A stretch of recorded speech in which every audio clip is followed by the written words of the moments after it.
I would like real chocolate ice cream, real whipped cream.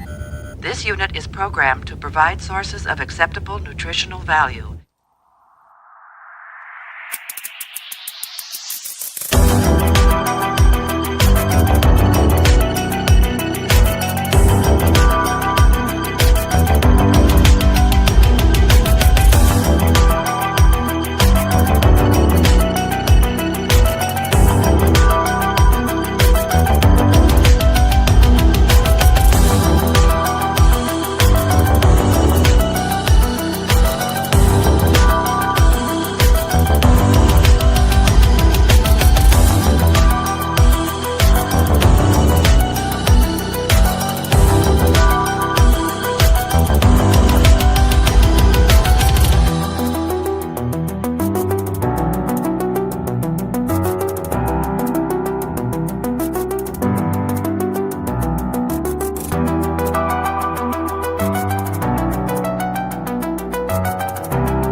Hello and good evening and welcome. Star Trek The Next Generation Season 3, Episode 8. The price is over, and it has been since 1989. But here in 2025 on Live Long and Podcast, we're just getting started. Our mission to rewatch every episode of Star Trek The Next Generation continues. One wormhole, one Ferengi blunder, and one Betazoid heartbreak at a time. And in this episode, several groups, including the Federation, bid for rights to manage the entrance to a wormhole near a resource-poor planet. Now, here's the guy who watched the Ferengi get marooned 70,000 light years from home and thought, that's one way to avoid a return trip. I'm your host, Dave Mader, and we have a great panel here to break down this episode with us tonight. Coming in here first, he's asking what it means to negotiate with integrity and whether emotional manipulation is just another tactic in diplomatic playbook. And sees justice in every frame and story in every silence. If Ral's Betazoid advantage crosses a line, she's already questioning the ethics of emotional leverage. Our quiz admiral and our spiritual leader, Kevin and Ashley Millard. Hello, Dave. That's pretty accurate. Welcome. Excited to talk all about Devanati Rawl with y'all. All right, coming in here next. Where is he here? From Ottawa to the Barzan system, he reads the room like a treaty, calm, tactical, and always predicting the Ferengi's fate before they even launch the shuttle. It's Adam Woodward. And he's muted. Audio problems. Because we said that Adam, you were the new Adam tonight, Jane, but Adam's back to be the... No. That was my mistake. That was a rookie mistake. I just forgot to take my mute button off. I'm here. I'm happy to be here. Part of this group tonight. It's going to be great. Welcome, Adam. Yeah, I'm excited to talk about this one with you. And also, you weren't allowed to talk about it a few minutes ago, just so you know. The moratorium's almost over. But first, she's watching Troi navigate love, power, and professional boundaries and wondering if empathy can survive a Chrysalian charm offensive. Stylish and sharp, it's Heather Narduzzi. Hello, I'm dressed in my Counselor Troi blues and my messy hair that some gross dude wobbled around. That's how you... That's romance. Come on, you know. Okay. Well, to some. And of course, joining us once again, very excited here. Where is her little intro? I'm sorry. Oh, there it is. She's here for the heart, not the haggling. If Troy's vulnerability feels real and Ral's tactics feel rehearsed, she's already unpacking the emotional fallout. It's my love, Jane Mader. Hello. Thanks for Hello. Jane, are you excited to talk about Devanani Rawl and Deanna's romance here? Super excited. She's super excited, everyone. Happy to be here. Oh my gosh, I am feeling the love if ever here before. This is the where is it here? Sorry, the 56th episode overall of Star Trek: The Next Generation that aired on November 13th, 1989. Written by Hannah Louise Shearer and directed by Rob Shearer, spelled differently and no relation. And yeah, let's talk all about this one. Lots to unpack in this episode, maybe. As we mentioned, it's all about the negotiations around the bar's end wormhole. I want to start with Kevin. Let's start with Kevin. Kevin, You don't. You really don't. no, yeah, like, well, was this as great as you remembered it? Yes, it's exactly as great as I remember it. It's shit. Oh my god. Why do you This is- say that? It's just like Meridian. Like the whole time, I'm like, is his planet disappearing? Why are they falling in love so fast? Right, the unbelievable whirlwind of the romance, I suppose. Yeah. Is what And takes you out of just- it. Rational doesn't matter when your toes are curling. Mhm. That's right. Like just ask Beverly Crusher about that guy she dated before Jack Crusher. Mm. Right. How about you, Ashley? Was this one as awesome? I am offended on behalf of Sub Rosa that Sub Rosa is constantly roasted for how bad it is, and this one is never mentioned. This is way worse. This is a worst love story in the history of Star Trek. Yeah, well, Yeah. in Sub Rosa, she's like Beverly Crusher's kind of almost mind controlled or influenced somewhat. This is not that. This He's is at least charming. yeah, he's wrote Beverly. Come to me, light the candle. He's at least right? got that raspy voice. Right, and you get the sense that he has like this kind of supernatural influence on her. Whereas I guess you're supposed to get that a little bit here from Devanani Rao, but he's even less Betazoid than Deanna. He's such a weasel. Well, Aside from Riker, Deanna Troi has the worst taste in men. well, maybe. let's talk to Adam next. Adam, you love what's his name? Matt McCoy, the actor who plays Devanani Rao. I can't take Matt McCoy. Anyway. No, I don't like Matt. Piercing McCoy. blue eyes.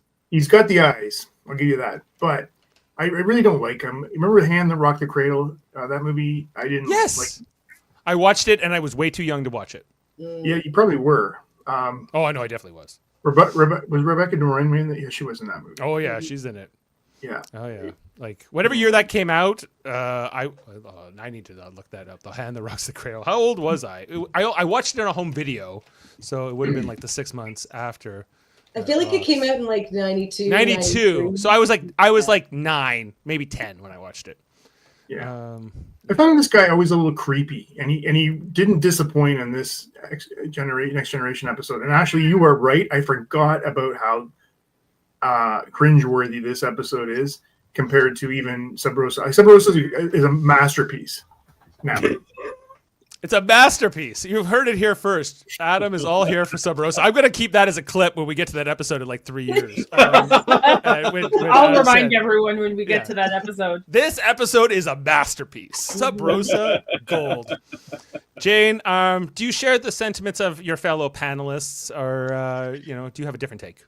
No, I share the sentiments. I remember this one is worse than I remembered. I always kind of was like a little bit fond of it, thinking back, and I think I always focused on the wormhole and maybe the connection to Voyager, and kind of but watching it, like fully watching it, it was bad. The romance part, it's just the romance, bad. and you do feel that is Troi falling for his wiles and his moves here? It doesn't feel realistic. Not realistic at all, and like the B story or whatever, the word, it just was bad altogether. Bad. Okay. Yeah. We're getting a consensus here. And Heather, do you have a diverging view, or would you say I loved it. I'm just kidding. It's trash. It's trash. Damn it. No, it's bad. I was kind of confusing it in my head with the one where Buddy is there to negotiate, and he's he's kind of Dorian Graying the other woman, and he does it to Troi. And so I was thinking that was what was going on in this episode, because why else would she be falling for this utter asshole? Just the first thing he says to her is, "Don't counselor me. Get out of my office, sir." Really? It's Lloyd Braun. It's Lloyd Braun from Seinfeld. Not. That's right. Yeah. So I was really waiting for the mind control to come in, and I was like, "No, hi Sam." I just think that this really did a disservice to the character of Deanna Troi. Finally, in the end, she stands up and does the right thing, but she's awesome. She would not. I don't think she would fall for this guy, and it's not like they had insane sexual chemistry, because bro is a dud. Let's face it. You know what? Like, even that could have been way better than it was. Like, you had a foot massage going on. Oh. But it didn't work. Too much of a close-up on that foot. It was very close up. Well, I respect all of your opinions, but What do you think, Dave? I love this episode. I think it's great. I think there's the whole conference and the negotiations and the rights around this wormhole, more so than the romance. But I think that I get that the romance feels not quite natural. The chemistry is okay for me, but it's not great. There was no chemistry. No, the chemistry is all Marina Sirtis beaming her beauty. Like, I was thinking that while I was watching it. I think the reason I thought I liked this episode more than I did is because she is an absolute bombshell knockout. Like, she's so gorgeous. But I agree, there's no chemistry between them. Yeah, I think it's more like it's more Deanna that I'm more enamored with. I've seen this side of her, I think, in this episode. I like that she's a bit more, sexually liberal, I guess, is kind of what I also enjoyed about it, and that she's willing to explore this, and but I don't necessarily like Devanani per se, and I wasn't like, bring this guy back, we need to see this guy again, or anything else. But if other characters can have flings, why can't she? Now, do you think this spandex workout session has anything to do with how fondly you look upon this episode, Dave? Not specifically, although I don't mind that scene. It's I think I was in second year university when that aired, and I remember that being a point of discussion in one of my classes the next day after the workout scene. Do they? Well, we'll get to that when we get to the visuals, but Dave, before you get there, Sam made a hilarious comment about did I have if you scroll down there, or I wonder if Adam has a poster. Yeah, that's the one. I'll put the posters I had in my room in the chat, and maybe you can put them later. But unfortunately, there was no poster of this one, Sam. No poster, no pinup of the yoga or whatever the hell they were doing their calisthenics. Just like using a disposable camera to take a photo of the TV and blowing it up. Yeah. But the colors are terrible in this, the colors of the outfits? Oh yes. Right. Actually, the whole Next Generation colors are terrible. You complain about them all the time. It was the 80s. We didn't know. It was the 80s. This is like your time. But we had neon. There's no neon. All right. Well, I kind of like the episode. I like the ethics around the ethical questions around Devanani's like empathic abilities and what he's right or wrong to do and what he's right or wrong to reveal to the other parties there.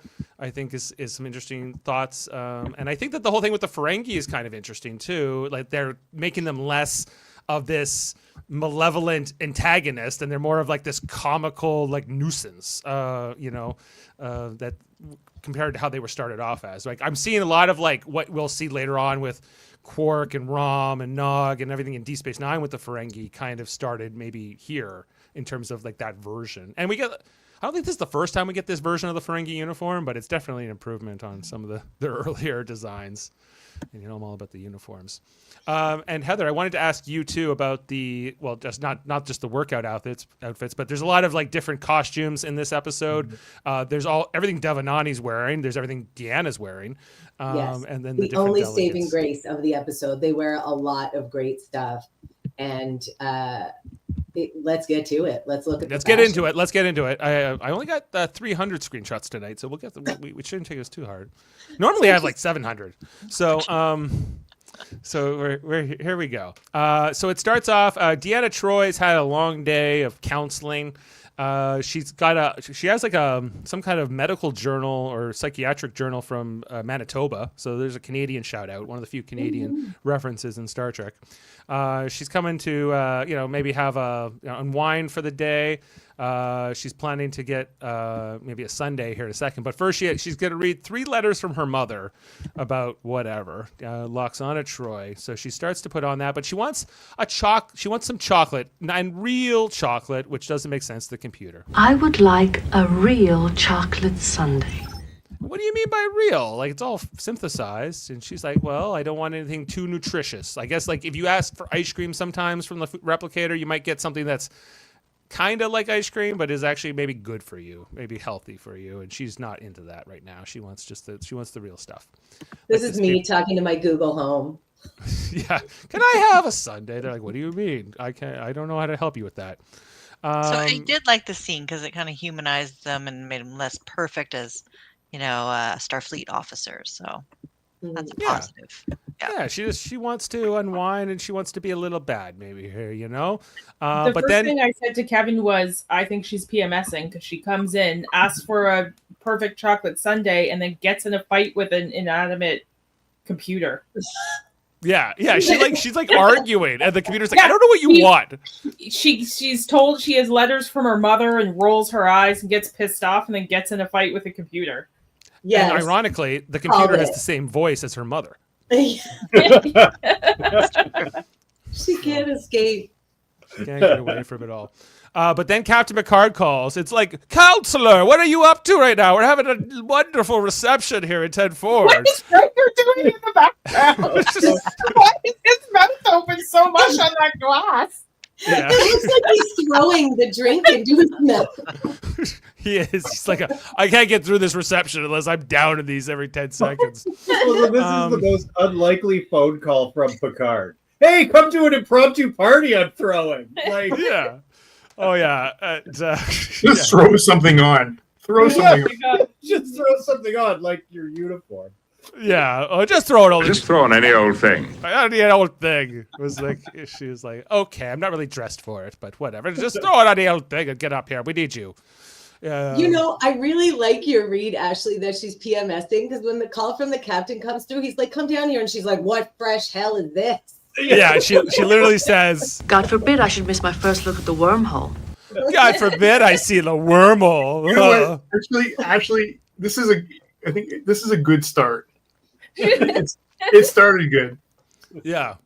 So then she puts on her best smile here for the reception, trying to oh, well, how wonderful. And Commander Riker, who's on to his 5th glass of champagne, he's going to escort her through here. Nice to see you. And then they meet the Barzan Prime Minister, basically.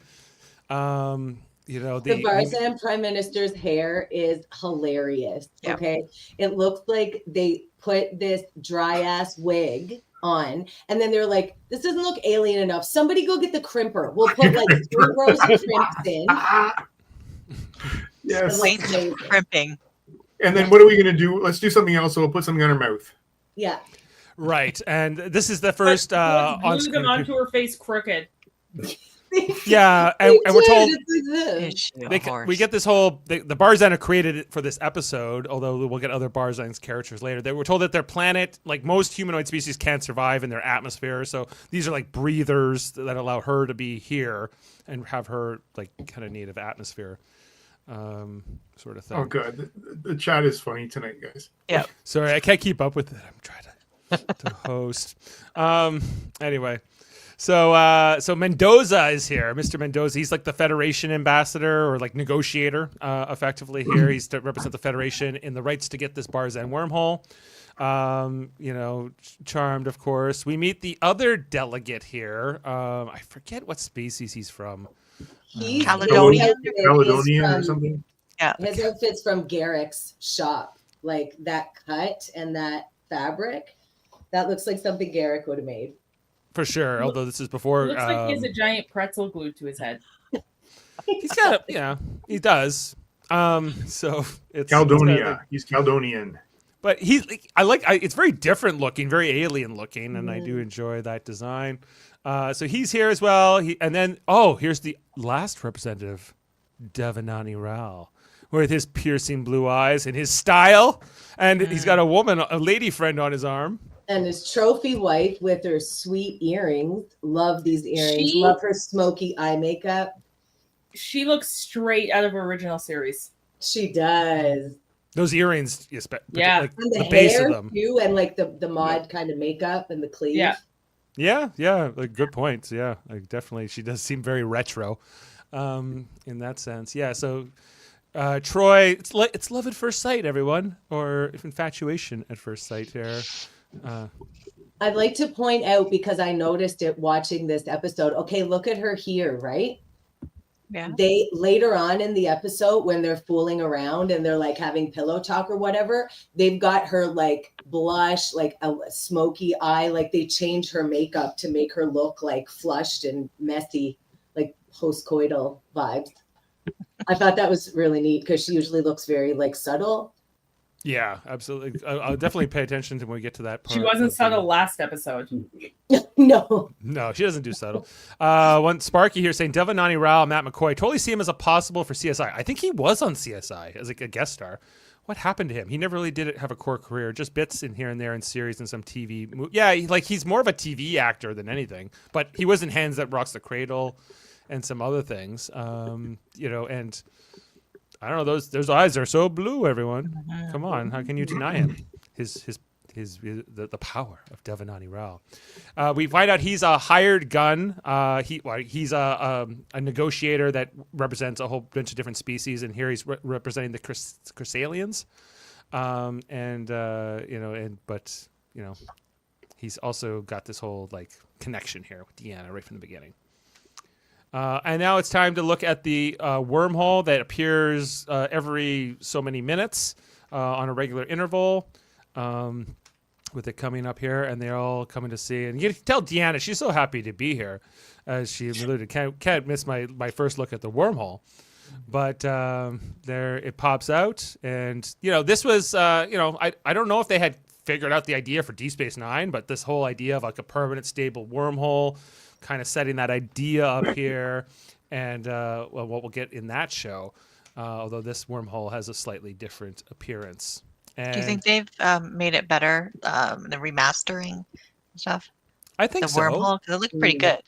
I thought it looked good. It's hard to remember sometimes how this stuff used to look now, but I thought it all looked really, really sharp.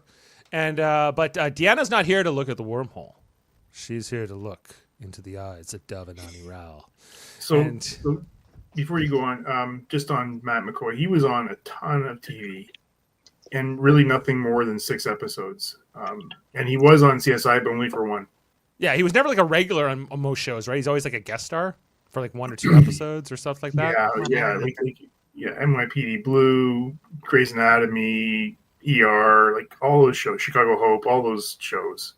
Yeah, I'm looking at it's like recurring roles. I'm getting like Huff and... He was in Jack Ryan, Tom Clancy Jack Ryan for 4 episodes. And he was Lloyd. He was one. Like there were 3 Lloyd Brauns on Seinfeld. He was one of the Lloyd Brauns. Right. What? Dave's gone? So what do you really think of Dave, everyone? He can hear me from the other room, so I got to be careful. For all the times he gives me grief, this is fantastic. Mark it down, November 4th, 2025. Dave went off the air. And we never heard from him again. He's lost in the Delta Quadrant.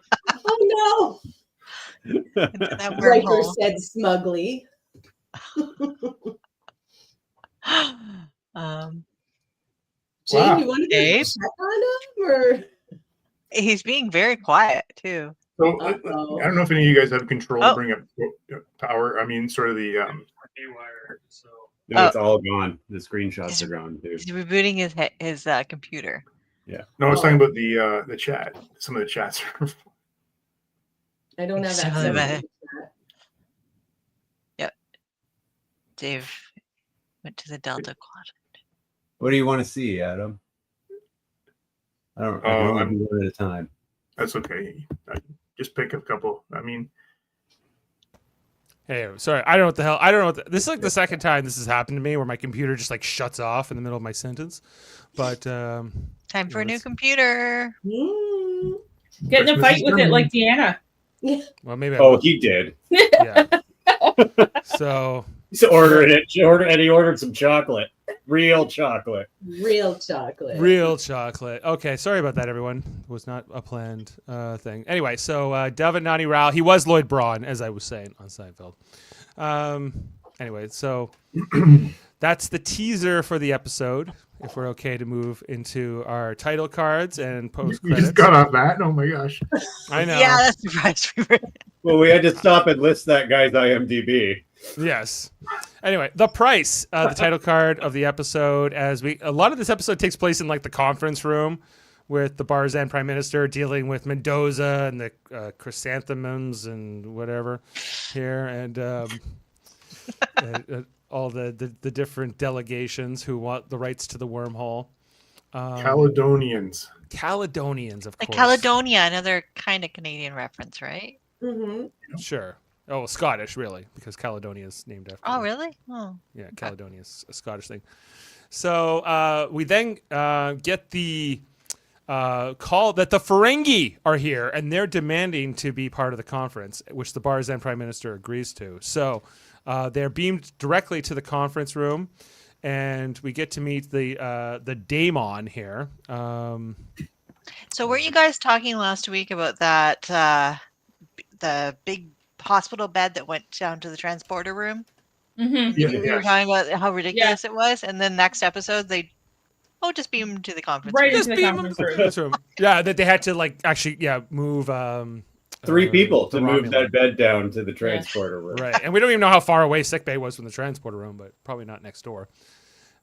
Anyway, so we get a little bit of a sequence here, but with the Ferengi going, where's my chair? You know? Then see to it we get some chairs. Let me explain. Fine. Just have your Klingon servant get us some chairs. I'm in charge of security. Then who gets the chairs? Daemon, you may have my chair. Very well. It's all about chairs. And we can see Captain Picard is immediately, oh my God, I got to deal with this Ferengi. How annoying, as he's trying to keep it all together and be like a peaceful and friendly host to all the parties and keeping the Barzan happy here. So the Ferengi represented here, Daemon Bach. What is that his name? Goss. Daemon Goss. He's here to start his bidding off, and it comes with a whole little thing here of gold. I guess this is, retroactively, we can consider this gold pressed latinum, as they had established in Deep Space Nine. Gold is useless and worthless, but latinum is actually valuable.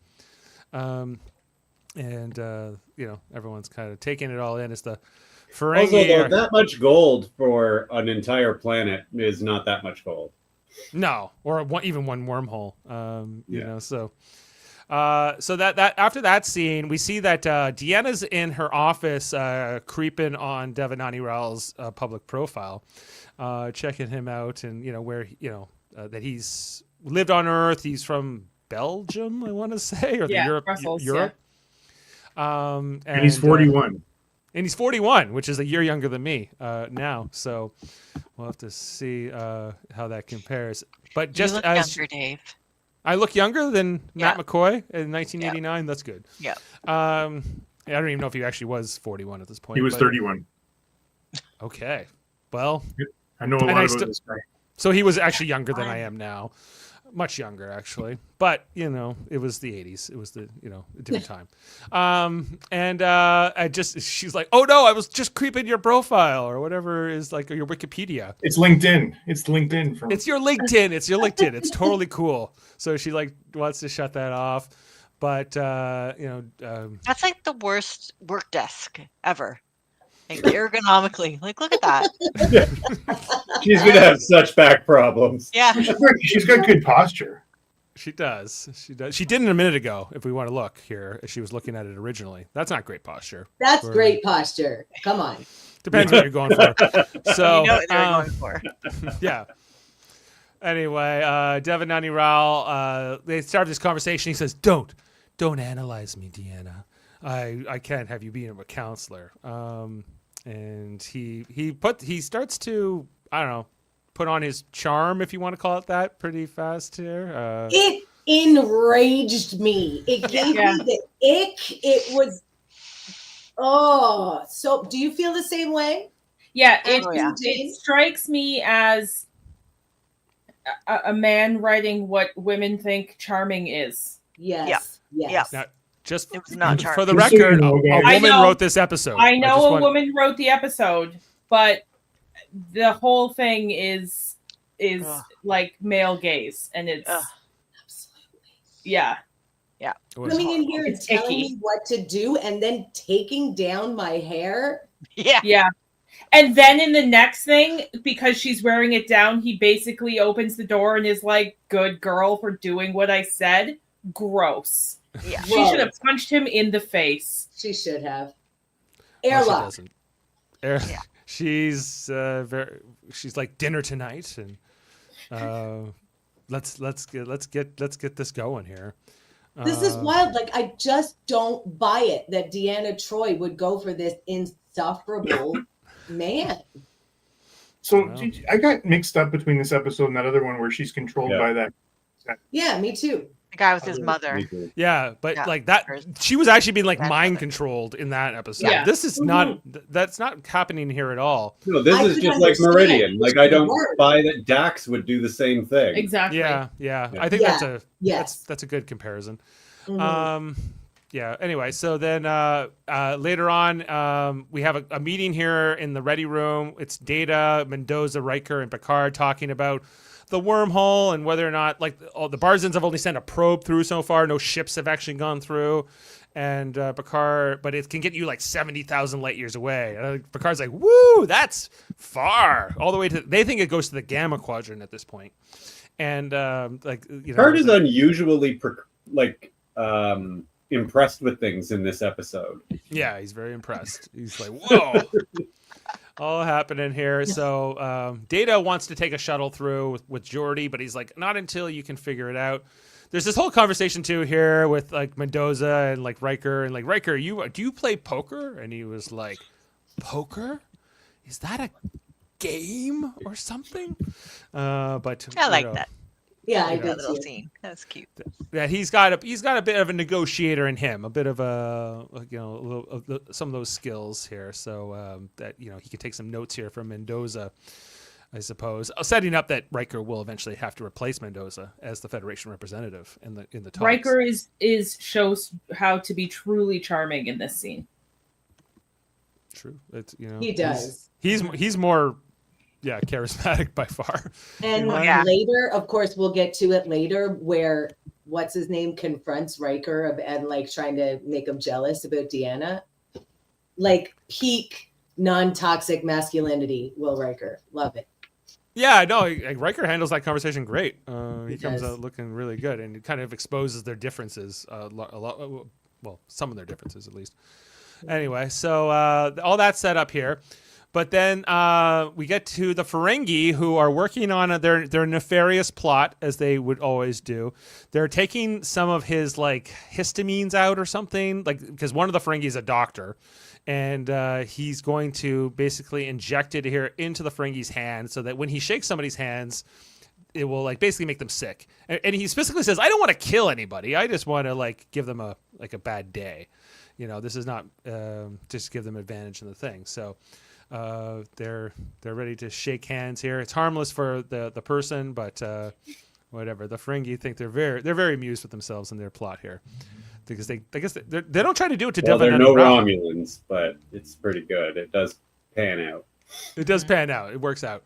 The Ferengi outfits are great here. They're like iridescent headpieces and the big bauble in the front, and then the fabric underneath. Big shoulder pads and crop top. Really cool outfits. I love it too. It still holds up for me, where some of this doesn't, perhaps. Then we go to the first date between Deanna and Devanani. She's wearing She looks fantastic. I love this dress so much. The off-the-shoulder cut and the asymmetrical line. And she's got such a beautiful figure. That color looks amazing on her. Oh, chef's kiss, Deanna. Why are you wasting it on this zero?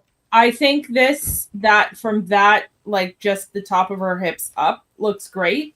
The bottom half of this outfit is atrocious. The matching tights and shoes and the way it's awful. Look, do we have a full length photo of it? When he lifts her up, you can see it. I despise when they put her in monotone color from top to bottom. When the shoes and the tights and the dress are the exact same shade, it's awful. It makes her look like a you dog. got your shoes colored to match your outfit. Yeah. Yeah, I thought they're supposed to match. Yeah. No, not like this. It's not good. I like the dress, but anyway, but we don't see much of it from the bottom down. You're right. What about Devanani's outfit? His second outfit. It's fine. No. Would you wear it, Dave? I don't like the undershirt. It's too poofy. So anyway. The poofy shirt. He's wearing like a Seinfeld poofy shirt here, effectively. The jacket's okay. Anyway, Devanani's like he's pouring champagne, he's kissing, he's making moves. He's like there's not a ton of dialogue here. And they're supposed to. The dinner is not meant to be here in the quarters. The dinner is meant to be like somewhere else, but they're going to be late. As here he picks her up, and I guess they're heading right to bed. They're getting right on with it. So that's the only good thing he did in this episode. I love an old-fashioned pick up and carry. Go do it. That's fun. Jane, would you concur? Sure, go for it. Okay, I'm gonna try that one. All right. So they're getting it on. Meanwhile, Mendoza, I feel like there's clearly a scene here with the Ferengi and Mendoza that's been cut for time, but we already kind of know what they were up to, and Mendoza has got the Ferengi flu, I suppose. He heads to sickbay and pretty much collapses here in the entrance of the door with Dr. Crusher, who then starts to treat him. The Ferengi are asked if they were involved in this, and they are incensed by the accusation. How dare you, Picard? You're so prejudiced against us Ferengi. Look here from Riker. Is right here, just Riker screaming in his ear. Like, it scared me. It was so loud out of nowhere. Oh yeah, and then they're like, he's like, why don't you send your own shuttle through, Goss or whatever, like because originally it was just going to be the Federation shuttle, but the Ferengi are insisting on sending their own shuttle through the wormhole to do their own analysis.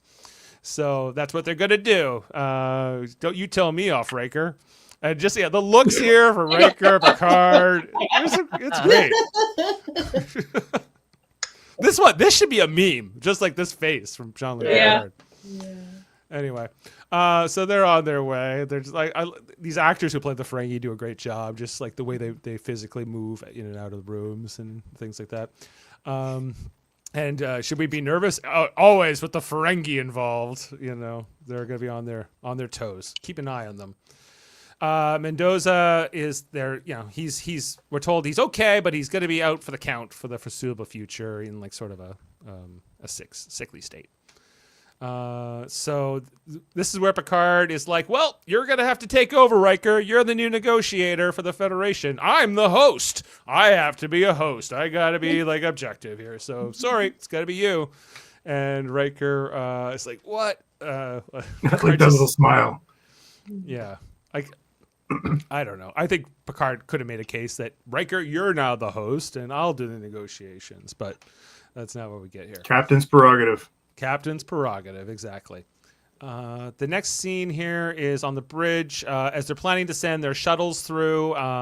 They got the Geordi and Data in the Federation shuttle, the Enterprise shuttle. And he's like, hey, Ferengi Pod, how you guys doing over there? Like, what do you want? Like, they're always like pissed off every time Geordi calls them. They don't want to talk to them. We'll make our own analysis is here, and here we go. So they head into the wormhole for the first ships to travel through the event horizon, and on their way they go. And yeah, like this, I think this looks pretty good visually. Mm-hmm. I don't have, we see the interior of the wormhole. It's like this crazy, like cloud vortex. When they're going through this in this shuttle, this tiny, tiny little shuttle, it looks like they're on like that Star Wars ride at Universal. That it's so off-putting.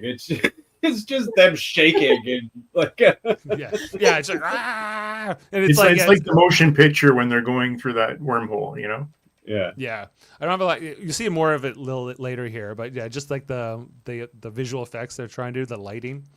Anyway, they lose communication once they enter the wormhole. So meanwhile, the negotiations are now going on.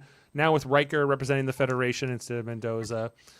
And I don't know, Devanani always going after Riker, kind of pointing, things at him, like, you guys have a lot of enemies, don't you? In particular, the Federation is like, got enemies, and that they're going to, that could bring it to Barzan and everything else. Whereas the Chrysalians, who Devanani represents, they're just a bunch of, I don't know, they're peaceful, or they're more neutral, at least. They're Can like you go back one? This one? No, one more. This is the same face that Riker makes when he's talking to Shelby. Oh yeah. He's like, oh yeah, Shelby, you got, I think this is like, we're gonna see how this works out. Yeah, that's his I'm amused by you, but I'm going to crush you face. Yeah. Yes. In good time. Yeah, and that's kind of what he does. Anyway, so the negotiations ongoing here, and then Devanani kind of going around. We see the Federation's proposal. Gotta love It's the bullet PowerPoint. points. It's a PowerPoint. They got a Federation. Yes. Yes. And you know what the problem with this PowerPoint is? It needs some pictures.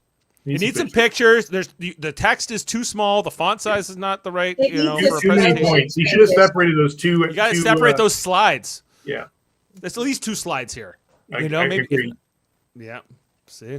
Anyway, I but absolutely love that I don't know any of that.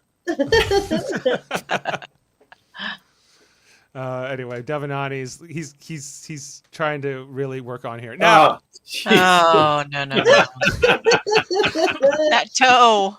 This is 150 of the screenshots. I keep clicking through, but I just took so many. I don't know why. Anyway, Listen, go back. Why? No! What? Yes. Why would they paint her toenails that color? Because the colors suck in Next Generation. they don't match her dress. If you're going for the close-up foot rub, at least give her a red or a pink. Yeah. Come on. So do you think those were really her feet and really his hands? That's a good point. Well, that's a fun fact if I ever heard of it. Let's see. I have to go find that. I'm gonna go. We actually got hand doubles and foot doubles for this. I have to be careful because I'm not They're sure out what kind of websites I'll get to if I do this search. So Yes, you better be careful. Anyway, so yeah, this is Devanani and Deanna in bed. I guess this is after their first date. They're having a grand old time. She looks kind of vampire here. This is what I'm talking about with the makeup. They hit her with the blush. They have like a smoky eye. Yeah, a bit more like there were. He's got his shirt off. She's wearing something different than earlier. And she's like, I've been waiting for you my whole life, but I don't understand it. She eventually starts rubbing him with oil, like on his chest. Like, that's kind of unusual, but anyway. And so he eventually confesses to her why that they have this connection. It's not just his piercing blue eyes and his amazing charm and ability to take off her hair thing or whatever. It's that he is also part Betazoid, 1/4. His mother was half, and he amongst his 4 other siblings, he is the only one who has empathic abilities, which is a bit of a revelation here for Deanna. So one other interesting thing for me was that like the humans and Betazoids have been marrying and having kids together for at least 2 generations. For a little while here, so Deanna is like not the first of her of her type, I suppose. Sparky's comment. I think what's his name? Devanani Rao. Devanani Rao is actually using Troi to get to Riker. That's great. He might be. I could see that. And then the foot was Wesley Crushers. I had to stop my search. And the hand was the Traveler. Most people you're right, Norman. Most people do not know how to do PowerPoints. I am one of them, though. So if you ever need a PowerPoint, let me know. Anyway, so Deanna doesn't say a lot when she's given this revelation. They just kind of go into cuddling and stuff like that after, but she seems slightly uncomfortable, at least, with the revelation. Then I guess the shuttles have been traveling through the wormhole this whole time. Is they're finally getting to the other end of it. That was my observation. I thought wormholes were pretty instantaneous, but no. Well, at least the one on Deep Space Nine in that show is, but they haven't really established here. Like anyway, so the light show, they're getting lit up with different colors, and they're about to come out the other side. And in this one, when you exit the wormhole, it's like a flash of smoke and fire almost thing. It's a little bit different than what we would see on Deep Space Nine's version. Anyway, so that they're here now. They say, "Hey, Fringy, how you doing over there?" What is this Shut pretty up. small shuttle, as Kevin said? Yeah, it's tiny. I was calling it the Love Boat. Like, right. Yeah, well, like the Ferengi ship looks more spacious comparatively, but not by much. And especially like knowing that the shuttle has to go through, and you're not certain you're gonna get back. You might want to take a slightly bigger shuttle. Yeah, something with maybe a couple of beds in it at least. Yeah, a couple food packs. I don't know. So anyway, they're fine, and they're like, oh, well, great. And Geordi's not too eager to spend his whole time here. You know, if this doesn't work, the thought of spending the rest of my life in here is none too appealing. There is a bright side, Geordi. You will have me to talk to. Yeah, you can talk to Data for the rest of eternity in this little room where there's nowhere to go to the bathroom either. Anyway, so Data picks up that they're not where they think they're supposed to be. They thought they were going to be in the Gamma Quadrant, but they are actually in the Delta Quadrant, and that's weird. And Geordi is also able to detect from his visor that there's something weird happening with the wormhole. So we'll come back to this. Then we get the infamous,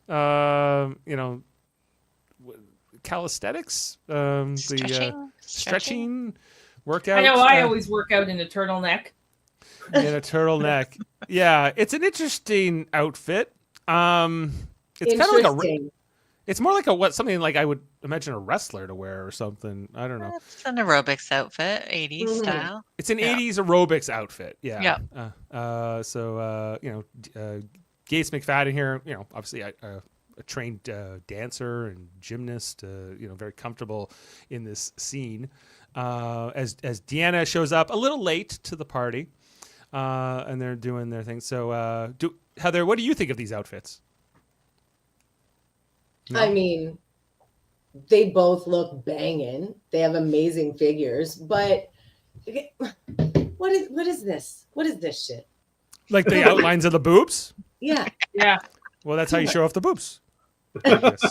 Yes, exactly. That's what it is. Without that, guys would have no idea where they are. Where are those boobs? I don't know. You need a map for them. Like the opposite of supporting them, like support your boobs. It's negative they're support. load-bearing strap. Yeah, don't seem all that. I mean, like aesthetically, I think they both look great, but from a fashion standpoint, these are rough. However, it was the 80s. They didn't know yet. 90s. So it's 89. It's still 89. It's still 89. It's November of 89. Yeah. And I don't know. I mean, I didn't really I liked it when I was younger, but now it's again, as Ashley said, it's so male gazy. Girls, do you ever go to the gym with your friend and push each other's legs apart and stretch and some dude you just met? And bounce, and they're stretching. I noticed. And only talk about boys. Like, this scene does not pass the Bechdel test in any way. It does not. So, being a teenager when this came out, the mirror placement was interesting because you never saw Deanna from behind, but Beverly, you certainly did. You see definitely more Beverly, yeah, for sure, because the camera has to angle this way so that it's not seen in the mirror. A little bit. Right. Once again, Adam this was like exact taped same off colors TV, as pausing tights. and rewinding. Yeah, we had a videotape back then. Yes. Yeah. Rewind. Apparently, this is one of the most freeze-framed sequences here. But they both do the splits briefly here before they go into their little, whatever this is, their little exchange with the arms. But they're talking about Beverly's, relationship with Jack, or the guy before Jack. She's like, "You're especially limber this morning." I got that here somewhere. You're unusually limber this morning. I'll say. Devanani Rao made me That limber. is risque for 1989. Certainly. Yeah. Yes, it's part of the reason I think I liked it. We had Falcon Crest and Dynasty back then, Heather. That's true. That's true. Right. So it was starting to change. Anyway, so they're she was like, "Oh, I was seeing this guy before Jack, and we had this huge love affair that fizzled out really quickly, like after a week, right?" And they said, she's like, maybe I should slow down. Well, then maybe I should slow down, catch my breath, not let this thing get out of control. Nah. There we go. She's into it, and Beverly's saying, "Just explore it." So that's where the scene ends. So Dave, I don't know if you want. I threw some of my posters that I remember having as a '80s kid. Okay. In the chat. Okay. Give me a second. Since Sam asked if I had one of those screenshots, I did not. Okay. Let's see. Is it this one? There's Ed Sittler. Oh shoot! You had your Facebook page, Dave? Well, he sent me to it in the Facebook chat. Well, I didn't know where else to put it. Oh, I guess I can put it in the private chat. I had Dukes of Hazzard. Daisy Duke. Oh wow! And the Black Hole. Black Hole. Yeah, I remember that. What's this? It's a Disney movie. It's fantastic. Disney movie when I was a kid. Wonder Woman. Now we're talking. The original. Linda Carter. Yes. Yeah. The one and only. What's this? I don't it's know. a gift in our chat. we can go back to screenshots. Yeah. Okay. Back to screenshots. Be careful what's in the chat. Yeah. You gotta be careful with the gifts and the pictures in our chats. Well, I'm always careful, everyone.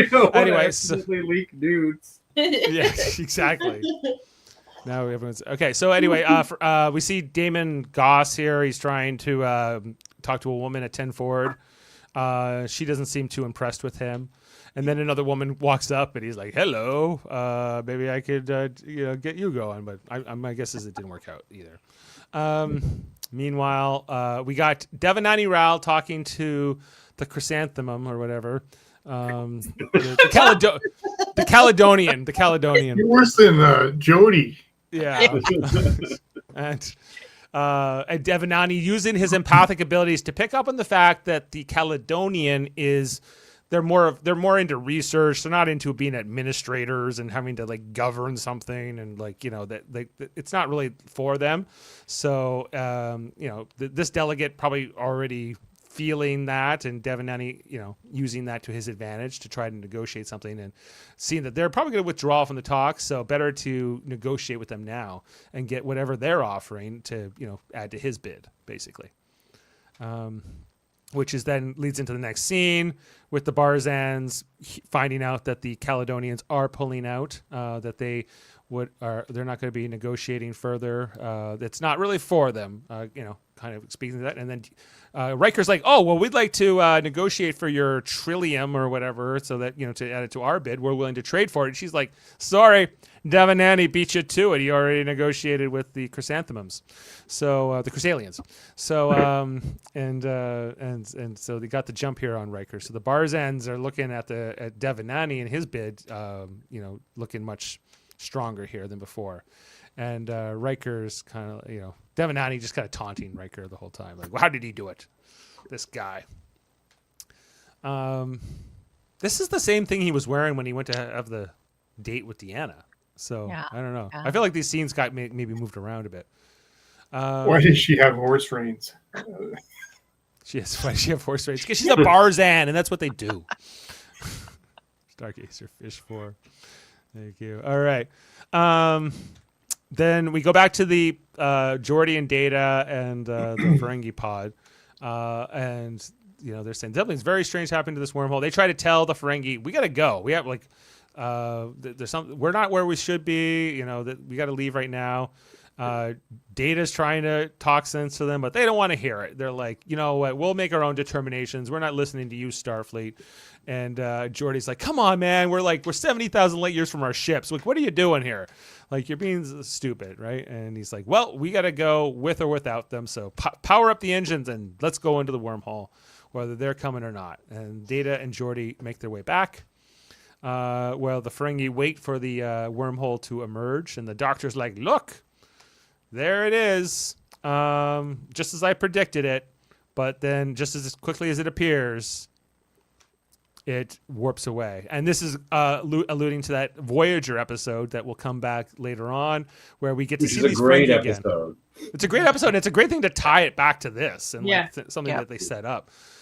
Makes complete sense, right? And so the wormhole is gone, and the Ferengi are a little stunned. Jaws on the floor, if you will. We'll see them again. Don't worry. They'll make it back to the Alpha Quadrant way before Janeway does. So we then get, I guess this is the second date with Deanna and Devanani.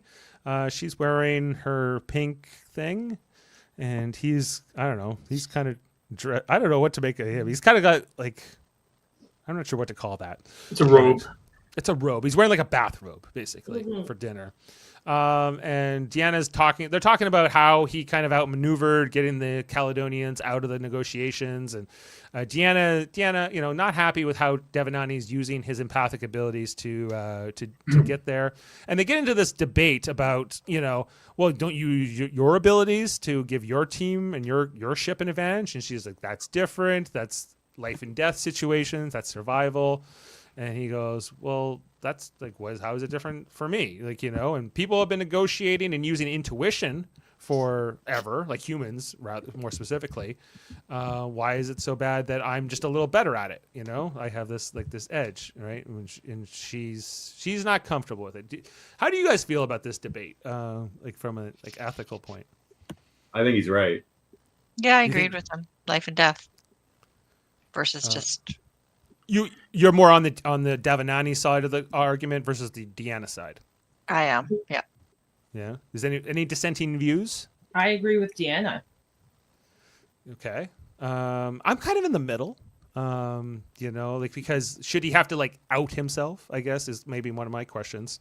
You know, should he have to reveal everything else here? But maybe he should or shouldn't. Like in a universe, I don't think he should have to out himself if he's not doing it for nefarious reasons, but he's doing it for nefarious reasons, and he's not outing himself to have that advantage. Why is it nefarious? Because he's using his special talent against people to play on their emotions to get them to do something that they maybe not necessarily would have done if he hadn't toyed around with their emotions and preyed into what is their biggest fears. Well, he's manipulating them, but I think that he's just good at doing what other negotiators do in the world. Yeah. And it's just for the wormhole. It's like you said, it's not life and death. Like what Deanna does. It's just, you know, it's about goods and trades Yeah. I think he's right in what he says. His actions, though, are not the same. Right. As what he says here. Especially with the deal he makes with the Ferengi later on. That's where he's really like, you know, that's where that's when he crosses the line for Deanna. And Deanna's like, no, this is BS. Like, I'm not putting up with this. I'm not going to back you up on this. Before you move on from the dinner here, when we were doing the Enterprise rewatch, the dinnerware, the forks and knives and stuff, this is the same stuff. Oh yeah, it's like the tiny little forks, you know. That looks sharp as hell. Like, it looks dangerous to eat with. I don't want to put one in my mouth. I kind of miss the salt shaker though. They used to have on that other. Yeah. Oh, yeah. Anyway, so it gets into more of an argument here almost, and eventually Devanani walks out. He's not too happy with Troi's position or judgment or questions in some ways. So he's walking away in his bathrobe. When he throws it back at her that people die in her situations, though, I'm just like, okay, now you've gone too far. Yeah, well, now you sound like an idiot. Yeah, I don't agree. I don't agree with that either. But sorry, someone saying something? I mean, this is just classic narcissist arguing. This was Darvo to a T. Like she said, I am uncomfortable with what you're doing. And he immediately turned it around on her and went and just went, well, you do the exact same thing, even though it's not. And then just stormed off so she couldn't even talk anymore. Mm-hmm. Well, that's what he did. Yeah, it's not going to work out maybe with here. Anyway, so then the next scene is Devanani and Riker in 10 forward. Is he kind of like, he's worried about Riker beating him in the negotiation. So I guess this is him trying to get under Riker's skin. And also maybe he feels the whole fact thing, because I think it also was discussed that, you know, he used to date Troi. Like, he knows this. He knows that they have a past relationship, but they're friends now. And so there's potentially, this is not all business driven. This is very personal for both guys. We both love Deanna, don't we? You know, and everything else. But that, you know, basically Devanani's trying to make a move here to get Riker to either make a move with the Barzans or not, to commit to their bid before, like he's saying his faction will commit to the bid before they know the results of like the wormhole expedition. Right. Whereas Riker's like, I could end up buying the proverbial lemon, as had been talked about earlier in the episode. Right. Mm-hmm. So Riker had, you know, he doesn't want to overcommit all these resources and whatever. It's going to not work out here. But what does he say about Deanna here? Exactly that, where Riker's like, you know what? That's where you failed, right? Because you think that I don't want Troi to be happy, then you're crazy, and you don't know me at all, right? And you know, I think Heather picked up on the reverse toxic masculinity, you know. And Riker just downs his drink and walks away and says, "See you later, Ral. See you later, pal." And Devanani's like, "Oh, that didn't work out the way I wanted it to." Despite his empathic abilities and whatever he can read off Riker, it's you know, it didn't work. So then we go to the bridge where Worf's like, "Hey, Captain Picard, the Ferengi are shooting a missile at the entrance of the wormhole." You know, so Picard's alarmed. And it gets on here with Goss, and he's like, "I demand an explanation, Goss. What are you doing?" And he's like, "You Federation types, you're trying to screw us on everything, you know, and we're gonna stop you." So they fire the missile, and Picard orders it destroyed before it can come out, which they managed to get the phasers on it in time. And meanwhile, we have Ral and Riker with the Barzan representative talking about the final thing of the negotiations here, but the red alert calls Riker away. He's called away from the bridge, and they can't finish out the negotiations. But I think it was looking like Ral was going to win this, right? Like it was ultimately going to go to Ral.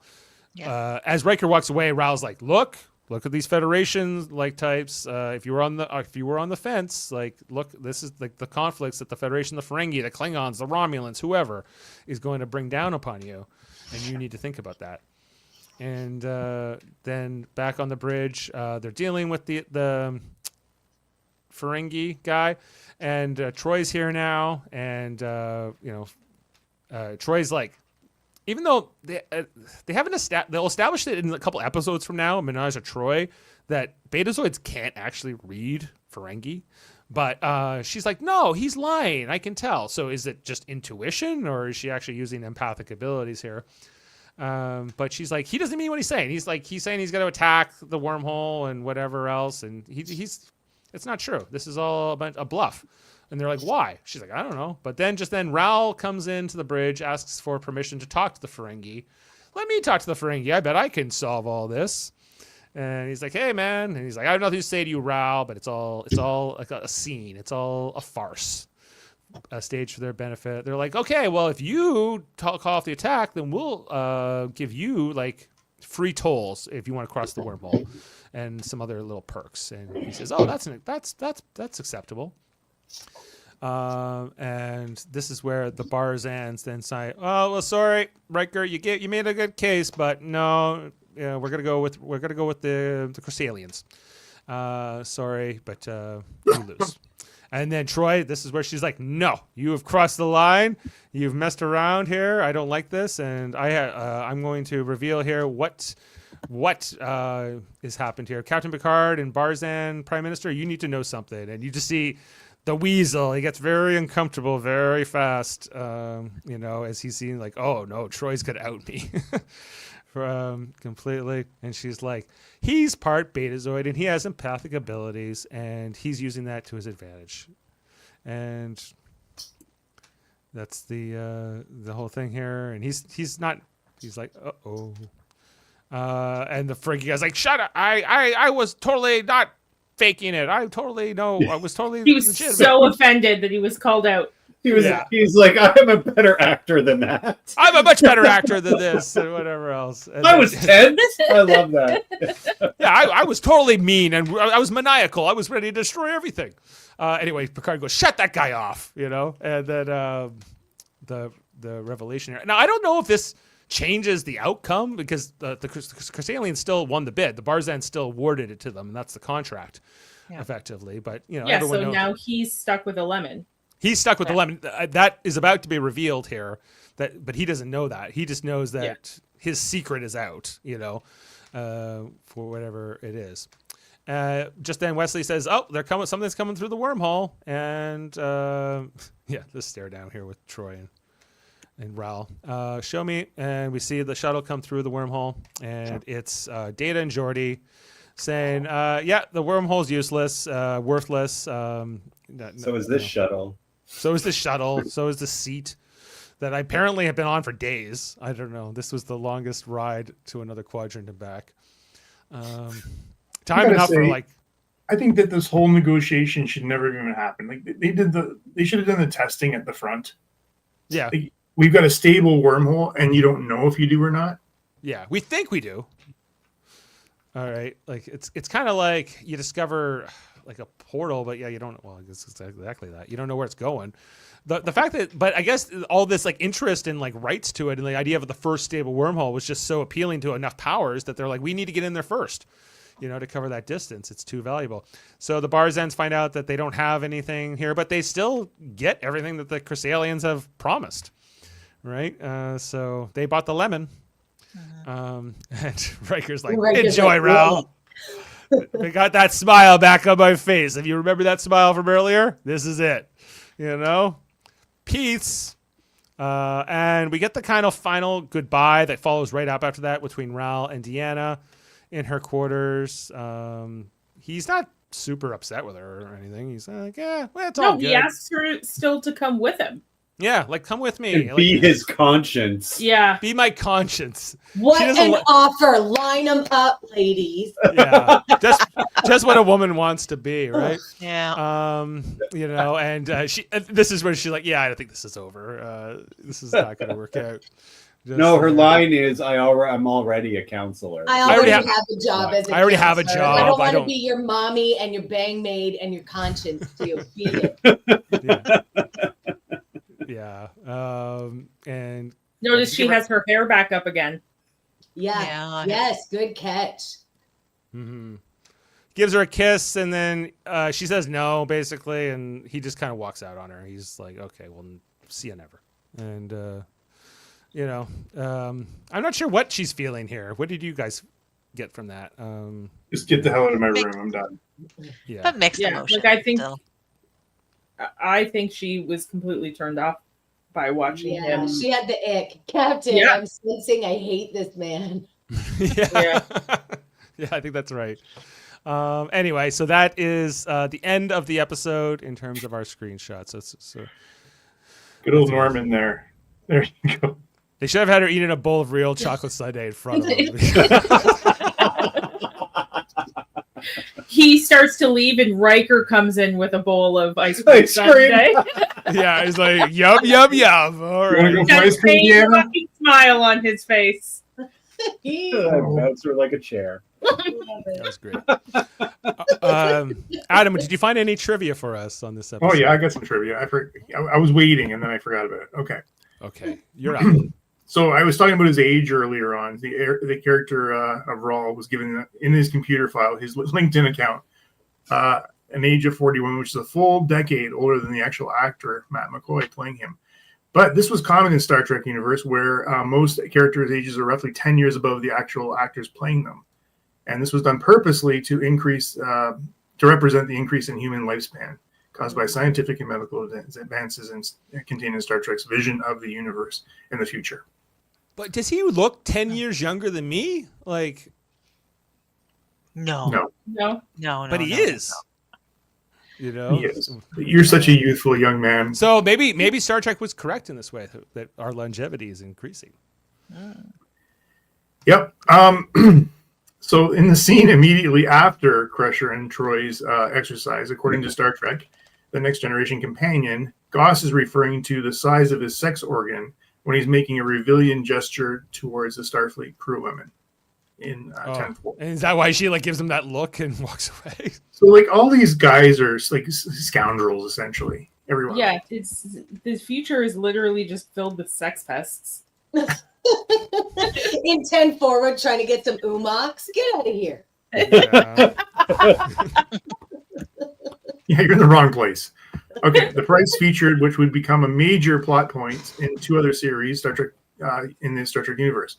Deep Space Nine, a wormhole was discovered, albeit stable. Similarly, in Voyager, the ship became lost in the Delta Quadrant. So this was sort of the introduction to, I guess, the wormhole Next Gen. I guess it was, wasn't it? Yeah, it's the first time they've really talked about wormholes, I think, like other than maybe a passing reference. Yep.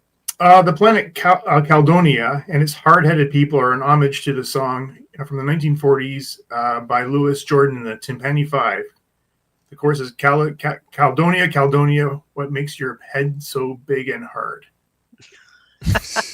What does? What makes your head so big and hard? Those 40s. It was a wartime, guys. They didn't know. Oh my god! All the male members of the main cast have gained the final version of the updated uniform in this episode. Finally, everybody's in uniform. Yeah, they don't have like those seams going over their nipples. That's good. Yeah.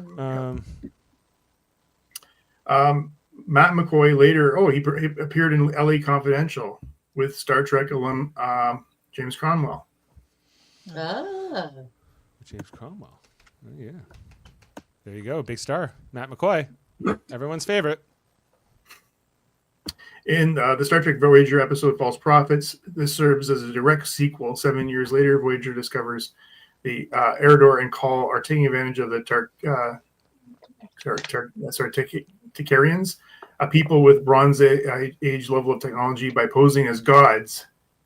Wow, we talked about this on Betazoid the internet, known as the Sages, and demanding tribute. So that's where these guys ended up. Nothing Great. on Lower Decks. I thought there was some references on Lower Decks. I don't see that. Remember? No. Bicycus bucket. Checking. First reference to quadrants as well. Interesting. Oh, and this is the first reference to Deanna's love for chocolate. There you go. Yep. Deep Space Nine. This also sets up a lot of what will be used in Deep Space Nine with wormholes and things like that, of course. Another piece of interesting trivia: the exercise room is actually a redress of the main engineering deck.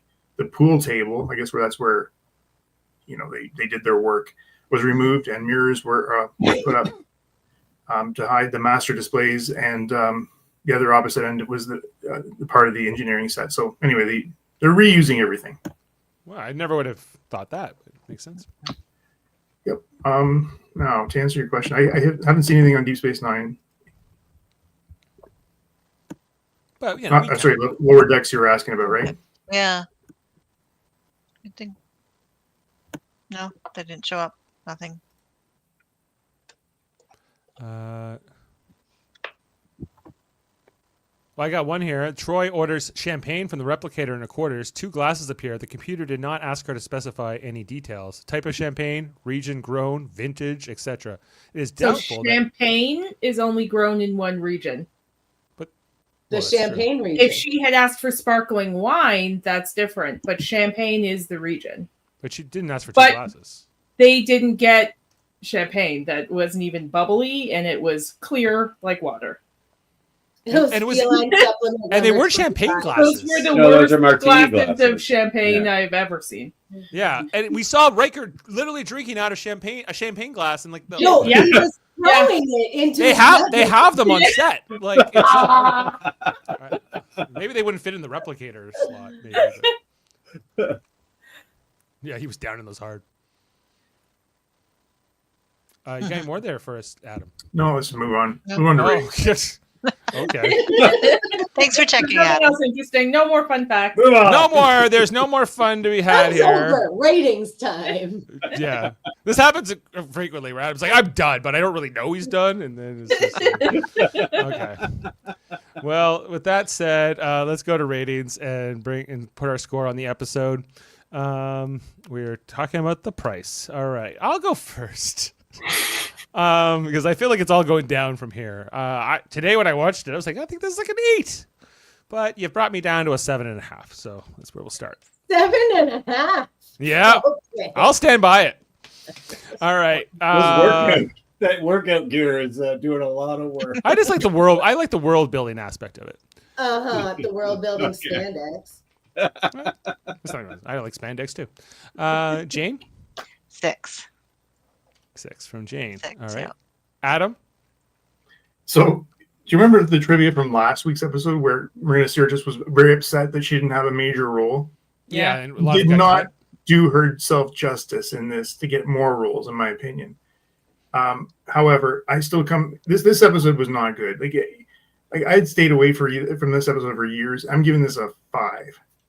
All right. Ashley? 3. 3. All right. Kevin? Yeah. And that 3 is for Riker alone, because he was a king in this episode. I only like Goss and his. I was tense. So I was tense. This gets a 1. This is awful. It is awful. And Heather, after all that, you see the whole spectrum. Your score, please. It's a 4, but only for the outfit. I have to. The Millards pulled me down. I'm going with 3 with Kevin. Jane, you have a chance to pulling Adam down again. Pulling it up. It is rewatchable. Okay. I've watched it many I times. have pulled Adam up before on an episode that he thought he hated, and then I talked about it, and he goes, "Actually, convinced me it's better than I thought it was." That's happened to me before too. I don't remember what episode it was, but after discussion, I was like, "Oh, I do like this better." I like the episode. Kevin's influencing me heavily lately. Persuasive. I think so. All right. He's using his quarter Betazoid powers to manipulate you into a. Yeah. He's got some range then. All right. This is kind of just like Troi. He can read emotions through a screen. This has we're averaging a 4.1. That's mostly being brought by me and slightly by Jane. So the worst episode of the season so far. It would appear so. I would agree with that. It's wait, there's a 2.8 there. What got a 2.8? That's from the finale of season 2. That shades right. That makes sense. IMDb rating, Dave, is 6.3. 6.3, which is not very high for IMDb. So, yeah, that's actually the lowest rating of IMDb episodes for the season 2 episodes so far, and one of the lowest ratings since Manhunt. Anyway. So that's average between us and that. It's averaging 5.2. So yeah, this will probably not make the top 10 episodes. I'm thinking, even if other people want to add scores later, I think this one has been sealed. So, well, that's the great thing about the podcast is everyone's got their own take on the episode and their own opinion. And we all have the same take on this one, except for you, honestly. I was 7.5. Jane's a 6. I don't think we're that far apart. Once you go into the 6 range, you're in the low side. Emmanuel's saying it's a 4. Do we have any other scores here in the chat? Norman's a 4.5. Norman's a 4.5. He has real issues with Troi's bad character choices. Yeah, I get that.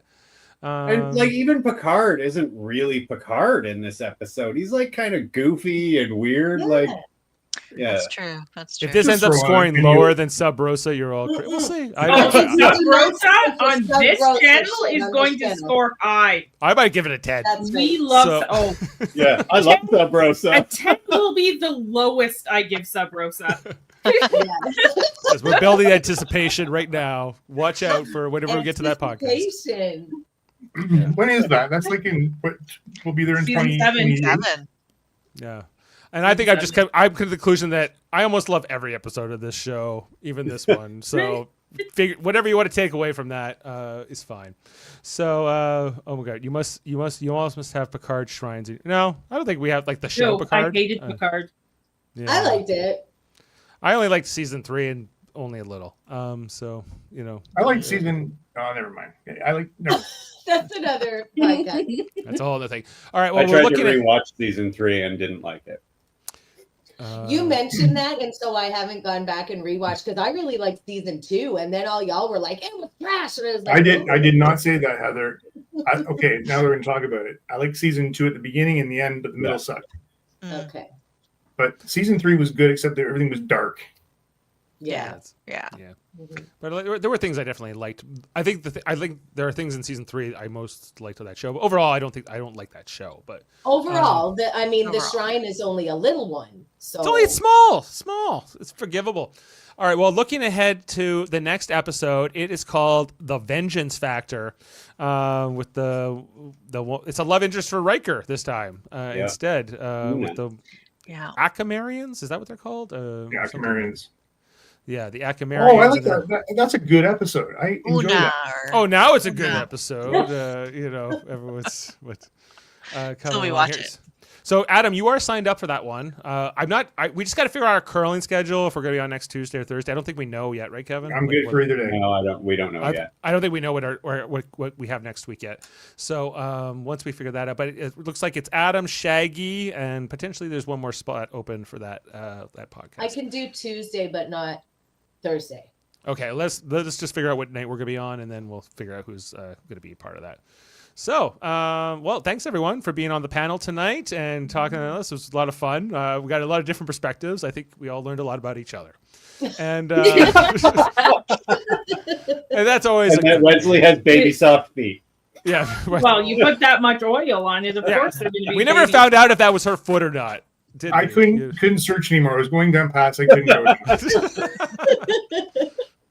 Well, if you didn't know, Nickelodeon got its ideas. On this channel, we are also covering a show called For All Mankind. It's from Apple TV. It's about the show where the Soviets landed on the moon before the Americans in 1969. It creates like this divergent timeline. So we are going to be. We just wrapped up last night season 3. It was called Stranger in a Strange Land, and we are now going to be moving on to season 4 on Monday. It is called the first episode of season 4 is called Glasnost. Am I saying that right? Openness and sharing. Openness and sharing. So look ahead to that. Well, if you're ever watched For All Mankind, check out our coverage over there.